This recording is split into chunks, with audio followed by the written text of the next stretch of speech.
The lights of the grand auditorium were so bright they made Zuri's eyes sting, but she refused to blink. She stood behind the heavy mahogany podium, her hands gripped so tightly against the wood that her knuckles turned a dusty ash color.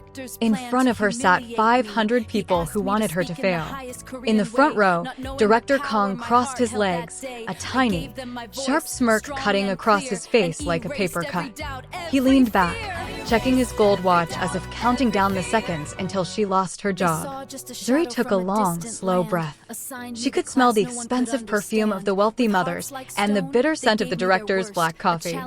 She didn't look at the script on the podium. Instead, she looked directly into the camera lens of the school's live stream.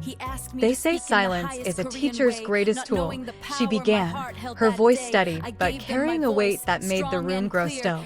But in the heart of Seoul, my silence wasn't a choice. It was a cage they built for me.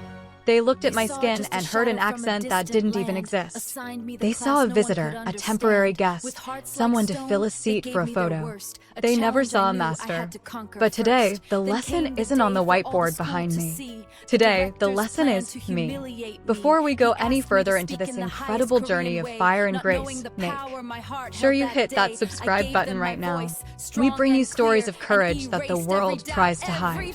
If you believe that talent has no color, like this video and tell us in the comments right now, where are you watching from? We love seeing our global family. The story really began 3 months earlier. Zuri had stepped off the plane at Incheon Airport with 3 heavy suitcases and a heart that felt even heavier with hope. She was a world-class educator from Nigeria, a woman who had won awards for her teaching in London and Lagos. But the moment she walked into the Seoul Global Academy, the air turned into ice. She stood in Director Kang's office, her colorful Nigerian dress a bright contrast to the gray and white walls. He didn't even look up from his papers. "We hired you because the board wanted diversity points, Ms. Zuri," Kang said, his voice flat and bored. "But let us be very clear. The parents here pay a fortune. They expect perfection. They expect Korean standards. Do not think your international style will work here." He didn't give her the honor students or the science prodigies. Instead, he handed her a folder for Class 4C. In the faculty lounge, the other teachers didn't even offer her a seat. They whispered in the corners, their eyes darting toward her. The dumping ground. One whispered loudly enough for her to hear. "She won't last a week with those monsters." Zuri walked into Class 4C on a Monday morning. The room was chaos.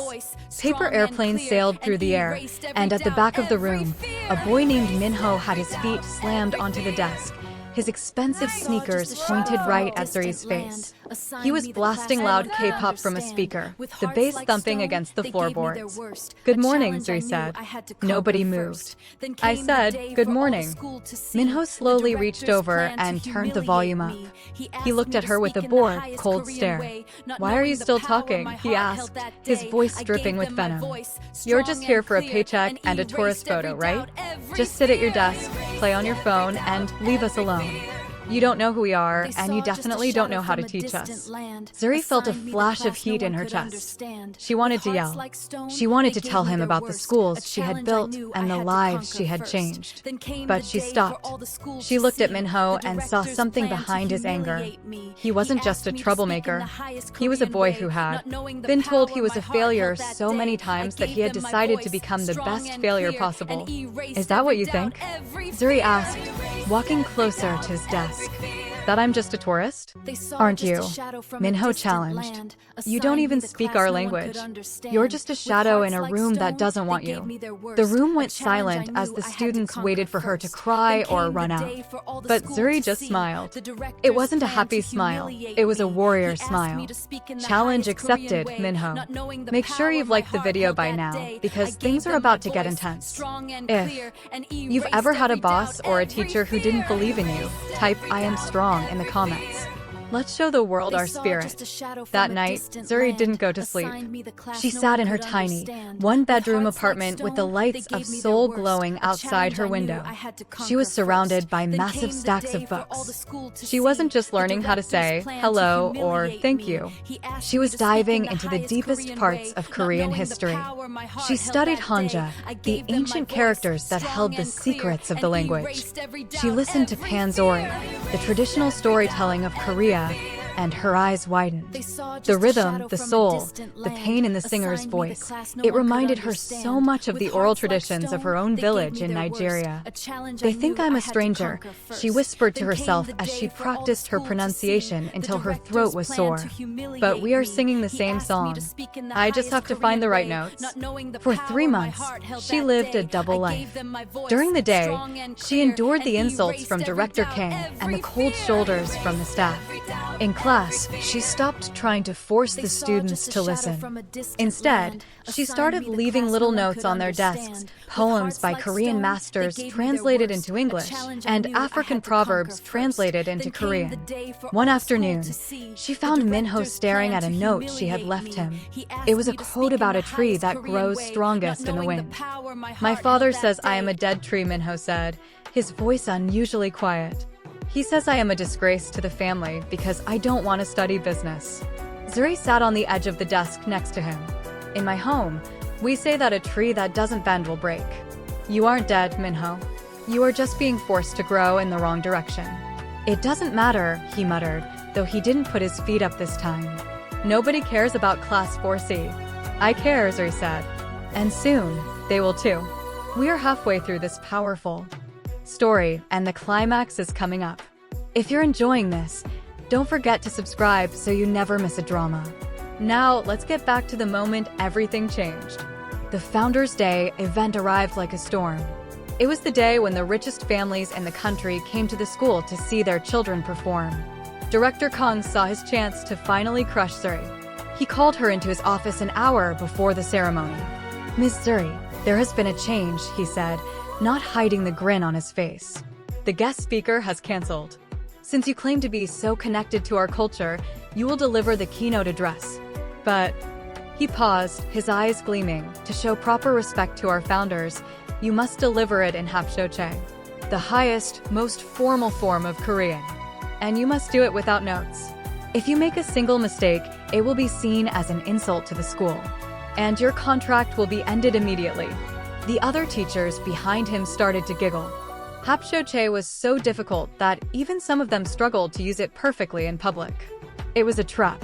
They expected her to go out there, stutter, humiliate herself, and leave. Zuri felt her heart hammering against her ribs like a trapped bird. She thought about her suitcases. She thought about her students. Then she thought about the months of midnight studying. "I will do it," she said. When Zuri walked onto that stage, the entire room gasped. She wasn't wearing a boring gray suit. She was wearing a stunning, vibrant Nigerian gele, a head tie that stood tall and proud, paired with a sharp, modern Korean-style blazer. She looked like a queen from two different worlds. She stood at that mahogany podium, took that deep breath, and began to speak. But she didn't speak the simple Korean they expected. She spoke in a voice that sounded like ancient music. Her Hapsho-che was flawless. Her intonation was perfect. She didn't just talk about the school. She used metaphors from the Joseon dynasty. She talked about the hidden roots of the academy. "Many of you look at Class 4C and you see a dumping ground," she said, her voice echoing through the silent hall. "You see children who do not fit your boxes. But a forest is not made of only one type of tree. The roots that grow in the dark are often the ones that hold the earth together when the storm comes." Director Kang's smirk disappeared. His face went pale. He looked at the board of directors, and they were leaning forward, mesmerized. Zuri turned her head and looked directly at the back of the room, where the students of 4C were standing.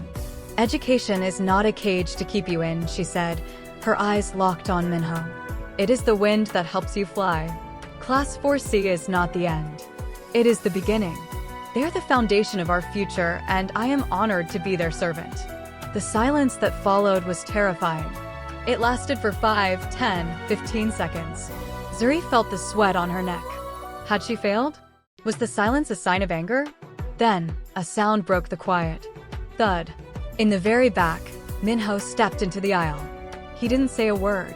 He looked at Zuri, and then he bent his body into a deep, slow, 90-degree bow. It was the bow of ultimate respect, the kind given to a master. Then another student stood up and bowed. Then another. Within seconds, the entire dumping ground class was standing in perfect formation, honoring the woman who had seen them when everyone else looked away. The wealthy parents looked at the students, then at Zuri. One mother began to clap, then a father. Soon, the entire auditorium was thunderous with applause. People were standing on their feet, some with tears in their eyes. Director King was forced to stand up. He had to walk onto that stage while the cameras were rolling. He had to reach out and shake Zuri's hand. His hand was shaking, and he couldn't even look her in the eye. You proved yourself, he whispered, so only she could hear. No, director, Zuri whispered back, her smile bright and triumphant. I didn't prove myself. I just showed you what was already there. As the sun set over Seoul that evening, Zuri walked out of the school. Minho was waiting by the gate. He didn't have his K-pop speaker. He had a book. Teacher, he called out. Will we study more literature tomorrow? Zuri laughed, the sound bright and free. Tomorrow, Minho, we start writing our own stories. They tried to test her in a language they thought she couldn't speak. They didn't realize that respect, love, and hard work are the only languages that truly matter. Zuri didn't just prove she belonged in Korea. She proved that a teacher's heart has no borders and no colors. Thank you so much for staying until the end of this incredible journey. This story is a reminder that no matter who tries to put you in a cage, you have the key to get out. If you loved Zuri's victory, please like this video and share it with someone who needs a boost today. Don't forget to subscribe for more Afro-Korean dramas and stories that touch the soul.